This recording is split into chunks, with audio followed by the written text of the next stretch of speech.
Bhinder news network, सिर्फ निष्पक्ष और सटीक खबरें। उत्तर प्रदेश में रैसिक समाज को अनुसूचित जाति का दर्जा दिए जाने की मांग जोर पकड़ रही है, क्योंकि पंजाब तथा हरियाणा राज्य में रैसिक समाज को यह दर्जा मिल गया है, लेकिन अन्य राज्यों में इन्हें अनुसूचित जाति में शामिल नहीं किया गया है। इसलिए कई अलग अलग सामाजिक संगठनों द्वारा राज्य तथा केंद्र सरकारों से इस मांग को बहुत जल्द पूरा करने का आग्रह किया जा रहा है, जिससे उन्हें आरक्षण के साथ साथ अन्य सामाजिक व आर्थिक लाभ मिल सके। वहीं इस मामले को लेकर मुख्य रूप से all India Sikh Punjabi welfare council ने भी उत्तर प्रदेश सरकार से रैसिक समाज को अनुसूचित जाति की सूची में शामिल करने की मांग की है। वेलफेयर काउंसिल ने मुख्यमंत्री को भेजे गए ज्ञापन में कहा कि यह समुदाय सदियों से सामाजिक उपेक्षा व निर्धनता का शिकार रहा है। अब समय की मांग है कि इस समाज को न्याय मिल सके। इसी मुद्दे को लेकर पीलीभीत जनपद की पूर्णपुर तहसील क्षेत्र के अंतर्गत ट्रांस शारदा क्षेत्र के इंडो नेपाल सीमावर्ती गांव बेल्हा के बहुउद्देशीय पंचायत भवन में रैसिक समाज की एक महत्वपूर्ण बैठक शुक्रवार को all India Sikh Punjabi welfare council के राष्ट्रीय अध्यक्ष हरपाल सिंह जग्गी के नेतृत्व में आयोजित की गई थी। इस बैठक में सैकड़ों की संख्या में रैसिक समाज के लोग शामिल रहे।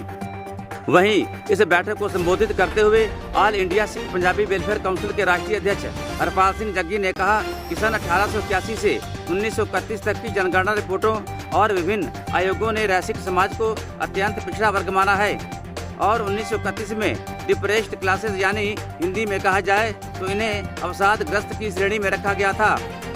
हालांकि पंजाब और हरियाणा की सरकारों द्वारा रैसिक समाज को पहले से ही अनुसूचित जाति की सूची में शामिल कर लिया गया है, किंतु उत्तर प्रदेश, राजस्थान, दिल्ली और हरियाणा में यह अभी भी केवल ओबीसी में शामिल हैं। आगे उन्होंने कहा कि उत्तर प्रदेश में इस समाज की कुल आबादी लगभग 2 लाख की है, जिसमें सिर्फ पीलीभीत जनपद में ही 22,000 लोग इस समाज से संबंध रखते हैं। इसके अलावा राष्ट्रीय अध्यक्ष हरपाल सिंह जग्गी ने कहा कि गरीबी, अशिक्षा व बेरोजगारी के कारण इंडो नेपाल सीमावर्ती क्षेत्रों में बड़ी संख्या में लोग ईसाई मिशनरियों के प्रलोभन का शिकार हुए थे, लेकिन सरकार व प्रशासन की सक्रियता से बड़ी संख्या में लोगों की घर वापसी भी हुई थी। लेकिन इसके बावजूद भी शिक्षा, रोजगार एवं स्वास्थ्य सेवाओं का अभाव आज भी इस समाज की सबसे बड़ी समस्या है। वहीं इस कार्यक्रम में मुख्य अतिथि के रूप में शामिल वेलफेयर काउंसिल के राष्ट्रीय अध्यक्ष हरपाल सिंह जग्गी के साथ साथ प्रदेश अध्यक्ष हरपाल सिंह राणा, प्रदेश सचिव हरप्रीत सिंह हैप्पी, प्रदेश महासचिव जगतार सिंह, विश्व हिंदू परिषद के संगठन मंत्री राजेश कुमार, वेलफेयर काउंसिल के जिलाध्यक्ष परमजीत सिंह उर्फ पीजी, सरदार जरनैल सिंह, छिंदरपाल सिंह, डॉक्टर सतनाम सिंह समेत काफी संख्या में लोग मौजूद रहे थे। वहीं वेलफेयर काउंसिल के राष्ट्रीय अध्यक्ष हरपाल सिंह जग्गी ने प्रेस वार्ता कर इस मामले को लेकर और क्या कहा है, आगे वीडियो में देखिए। सर, आज इंडो नेपाल सीमावर्ती गांव बेल्हा में आपने आज कार्यक्रम किया। सर इसका क्या उद्देश्य था? वाहिगुरु जी का खालसा, वाहिगुरु जी की फतेह।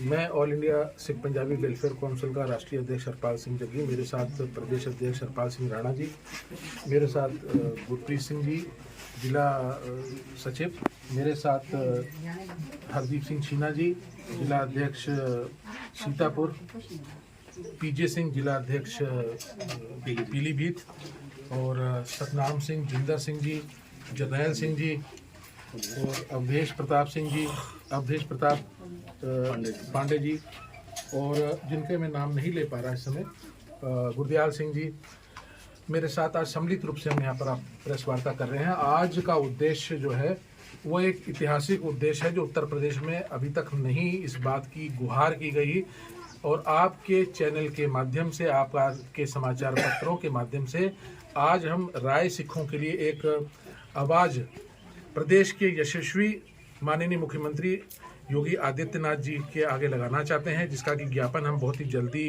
देंगे, उनसे मिलके देंगे। पंजाब में, हरियाणा में राय सिखों को एससी का दर्जा हासिल है। भारत के संविधान में जो पिछड़ी जाति हैं, जो उपेक्षित जाति हैं, उनको सुविधाएं दी गई हैं ताकि उनका उत्थान हो पाए शिक्षा से, स्वास्थ्य से और उनका हर तरीके से सर्वांगीण विकास होता है। और इनका विकास दुर्भाग्यवश उत्तर प्रदेश के अंदर नहीं हो पा रहा, जिसका कारण है कि इनको एससी का जो दर्जा मिलना चाहिए, जो एससी कोटे के अंदर जो सुविधाएं हैं, इनको प्राप्त नहीं है। जैसे कि एक बहुत प्रमुख सुविधा मैं आपको बताना चाह रहा हूँ। एक हमारी सिखों में दो तरह की रेजिमेंट होती है, एक सिख रेजिमेंट होती है, दूसरी सिख लाइट इन्फेंट्री होती है। सिख लाइट इन्फेंट्री में जितने मजहबी सिख हैं, पहले तो सिख सब एक हैं, पर अगर उसका वर्गीकरण हो चुका है कि उनका उत्थान करना है, तो जो मजहबी सिख हैं उनके उत्थान के लिए एक अलग से रेजिमेंट बनाएगी, सिख लाइट इन्फेंट्री, जो कि फतेहगढ़ में उसका सेंटर है, जहां पर कि अग्निवीर की भर्ती भी होती है। आज ये सब जितने भी यहाँ पर 22,000 सिख यहाँ पर रहते हैं, 22,000 सिखों के बच्चे नवयुग आज इससे वंचित है। और मुझे पता है इस बात का, क्योंकि योगी आदित्यनाथ जी सिखों का हर समय भला चाहते हैं और सिखों का सम्मान करते हैं, और वो इनको SC का दर्जा दिला के एक इतिहास रचेंगे उत्तर प्रदेश के अंदर। मैं उनसे फिर से निवेदन करता हूँ, आपके चैनल से निवेदन कर रहा हूँ कि राय सिखों का उत्थान बहुत जरूरी है, और इनको अगर धर्म परिवर्तन से रोकना है तो इनका उत्थान के लिए हमको सजग होना पड़ेगा। आपने ऑलरेडी इनका जो है धर्म परिवर्तन रोकने में जो जबरन था, स्वेच्छा से नहीं, जो जबरन था, उसको रोकने का बहुत बड़ा कार्य आपकी सरकार ने किया है, all India Sikh Punjabi welfare council ने किया है। हम ये चाहते हैं कि इस SC का जो दर्जा है इनको शीघ्र से शीघ्र दिया जाए। ये पहली के इसके लिए सबसे बड़ी बात है कि जहां पर अशिक्षा होती है वहां पर रोजगार नहीं होता, वहां पर गुर्बत और निर्धनता आ जाती है। इसी अशिक्षा से, अज्ञानता से अंधविश्वास पोषित होता है। अंधविश्वास जब पोषित होता है तो चंगियाई सभा भी आ जाती है। ऐसी सभाएं आती है जहां पर यह कहा जाता है कि मंदिर जाएंगे, गुरुद्वारे जाएंगे, अरदास करेंगे, मंदिर में बेनती करेंगे, आरती करेंगे, आपको लाभ नहीं होगा। पर एक व्यक्ति विशेष धर्म को आप उसके अनुयायी बन जाएंगे और आप शारदा में डुबकी लगा लेंगे तो आपको लाभ होना चालू हो जाएगा, जिसके कि कई यहाँ पर एग्जाम्पल्स, यहाँ पर टेस्टिमनीज हैं। और उसका कारण ये रहा कि यहाँ पर विकास नहीं हो पाया, यहाँ पर शिक्षा के केंद्र अच्छे नहीं थे, यहाँ पर स्वास्थ्य सुविधाएं नहीं थी, यहाँ पर रोजगार नहीं था।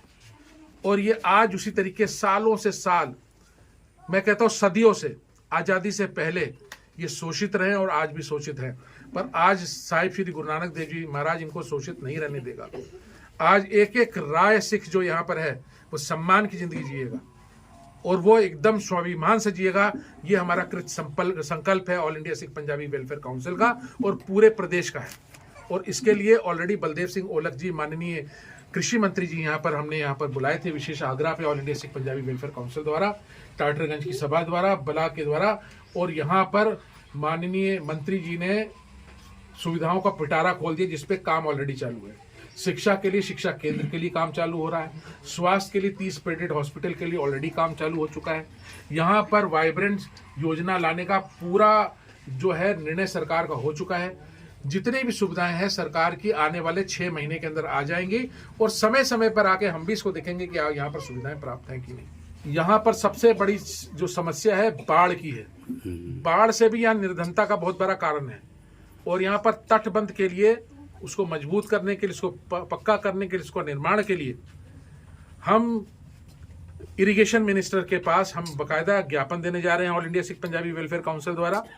और यहाँ पर सब लोग, कम से कम यहाँ से काफ़ी लोग जाएंगे ताकि यहाँ पर तटबंध का काम बहुत जल्दी और युद्ध स्तर पे कराया जाए। ये हम दूसरी हमारी मांग है जो कि SC कोटे के बाद है कि यहाँ पर धर्मांतरण सबसे पहले पीलीभीत के क्षेत्र पे रोका गया। सब आप इसके लिए धन्यवाद के पात्र हैं और आपका गौरव है कि आपने सबसे बड़ा काम साहिब श्री गुरु गोविंद सिंह जी के लिए किया। 15 तारीख को हमको अपना धर्म बचाना है, हमको किसी धर्म से मतलब नहीं। धर्म बचाओ जागरूक एक यहाँ पर हम गुरमत समागम कराएंगे और जबरन धर्म परिवर्तन जो कि स्वेच्छा से नहीं हुआ, जो कि प्रलोभन से हुआ है, जो कि तरह तरह के प्रलोभन देके अंधविश्वास के जरिए हुए, उसके विरोध हम शांतिपूर्ण धर्म से गुरुद्वारे में अरदास करेंगे कि ऐसी चीज आगे ना हो। और सरकार, भारत सरकार ऐसा कानून लेके आए, भारत सरकार ऐसा कानून लेके आए, सुप्रीम कोर्ट इस पे अपने संज्ञान में ले कि जो जबरन धर्म परिवर्तन कराए उसको पूरे जो कहते हैं उसकी आजीवन सजा, इसको आजीवन काल सजा कहते हैं, जीवन भर वो जेल के अंदर रहे, ताकि वो इस तरह के काम हिंदुस्तान में करके हिंदुस्तान की सुरक्षा के लिए वो एक ऐसा देश का दुश्मन न बने। एक कार्य हम 15 तारीख को करेंगे और 15 तारीख को हम चाहते हैं और मुझे पूर्ण यकीन है कि एक एक बच्चा 15 तारीख गुरुद्वारा बला के अंदर होगा। सर जो पीछे धर्म परिवर्तन जो वापस आए हैं अपने घर वापसी की है सर, संख्या कितनी है उनकी सर? देखिए, संख्या के लिए हम आपको बता दें कि ऑलरेडी इसमें एक लिस्ट बन चुकी है। इसमें काफी बड़ी संख्या में पीजे साहब के पास उसके प्रमाणित एफिडेविट जो स्वेच्छा से हैं वो दिए गए हैं और सैकड़ों की संख्या के अंदर घर वापसी की गई है।